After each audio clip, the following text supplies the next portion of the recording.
What is up, guys? Kuba Swinsky, trainer as well as physique athlete. Hi guys, I'm Ed. And we're here to show you how to do a deadlift. Now, before getting into a deadlift, our recommendation is first learn how to do a stiff-legged deadlift. And the reason behind it is to get a better activation in your posterior chain. So getting connected with your glutes, your hamstrings, and your back. Now, there's a few ways they can analyze or assess your form. First thing is, of course, a hip hinge test using a stick, a broomstick, whatever you have in your possession, guys. And having 3 points of contact. Now, what you want to do first, guys, grip the bar here at your lower back, grip the bar here just at the base of your neck, and having 3 points of contact, head, upper back, and your butt. And what we're doing, guys, is basically just folding at the hips, so bending your hips back, keeping your back nice and straight, and having all 3 points of contact. Yeah. And now the reason why you should do this test is it allows you to actually get more awareness in the muscles of your back, meaning you're able to arch it backwards. And if you arch it backwards, what that means is you're creating tension in your back. Now, you're not going to move the bar with your back muscles, but you do need to have them on so it keeps the structures of your spine nice and safe. So that doesn't mean that you can't you can't perform a deadlift with a bent spine forward. It just means that you need to have tension in your back in order to complete the lift safely. Yep. And another, so just as Ed explained, if you don't have that proper tension in your back, what does tend to happen, of course, is you fold at the top of the base, and of course, which compensates your lower back. Yeah. Okay. So there's a few tests that you can do in order to improve the hip hinge. So we'll move away from making tension in your back. We'll just keep that. That you can always continue to practice doing the hip hinge with a stick behind you. But as soon as you've got that feeling of being able to arch your back backwards whilst you bend your hips, then it's more important to just focus on hip hinging. So a way to do that is to have things in your environment that you're going to try to move or touch or stay away from.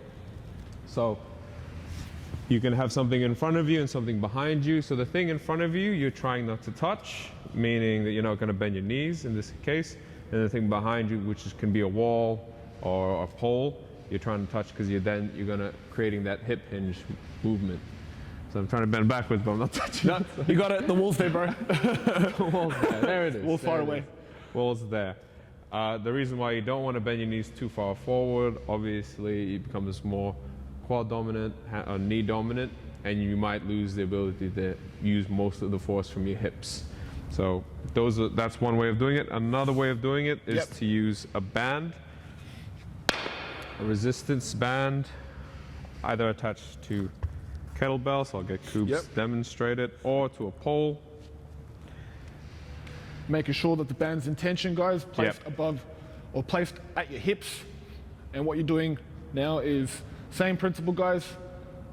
Throwing your hips back, having a neutral spine, touching your toes, sliding it up to your knees, and then driving with your hips up.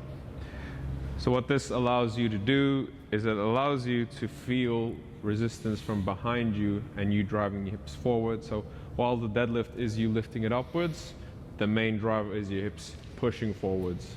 Okay. So master the stiff-legged deadlift, guys, and then you jump onto the deadlift. Yep. And we'll show you now proper forms with the deadlift. Yeah. All right, guys, getting into the deadlift. We've got Ed demonstrating, starting with the cues of feet, having your feet placement shoulder width apart. Yep. Yeah, and obviously we also want to get a little bit of external rotation, which is going to switch our glutes on. So roughly 1 and 11. Also, as you approach the bar, you want to be about 1 inch away. So that'll allow you to bend your knees slightly to touch the bar, but also be as close as possible to you so that you keep your spine nice and safe, or as safe as you can be. Now, as you reach down to grab the bar, hands come out to the side, and from here you can start to create tension. So what you can do is first drive your knees out, so more external rotation, more hip stability, and then drive your arms into your knees, and that'll start to stabilize your shoulders and your upper body. Also, from here we can start to create a brace. So we want to create a brace by breathing in into our bellies and pushing down, while at the same time we want to cover the back by switching on our posterior chain. So we went through the cues of doing that with the stick, Just remembering all those cues, because at the bottom you need to be the most stiffest, and you need to have as much tension, because that is where your spine is going to be its most compromised, and you need to be as strong. So here we go. It's quite difficult to think of all that at once, but you just got to keep practicing and making sure that you get as much drive from the bottom up. And it all starts from ground up, guys. Having a solid foundation. A few more times there. Bar puff, you can see it's traveling in one straight line. Nice and rigid at the top and at the bottom. Perfect. As well, guys, his arms are straight. There's no bend in the arms. Otherwise, if there is a bend in the arms, it could lead to a possible bicep tear. Yeah. So that's a lot to go through. There's plenty of information on the web for you to start from start to finish. You might already have a pattern that you activate, but there's more and more you can add, especially at the bottom, to create more tension, create more stability, and hopefully scale that up and get stronger. There's also different variations of the deadlift. The main variation is obviously the sumo deadlift. So what that looks like is that your stance is going to be much wider. Your hips are still rotated outwards, and the main difference is that you're going to be in less of a hip hinge.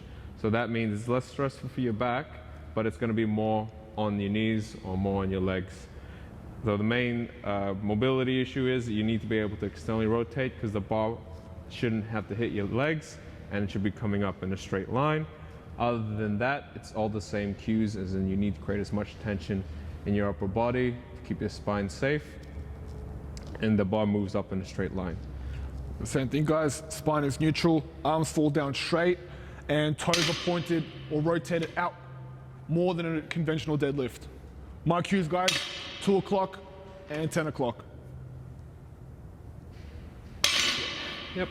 Perfect. So that's it, guys. So first, start off the assessment of hip hinging, seeing if you're folding at the upper body or if you're actually perfecting it with all 3 points of contact.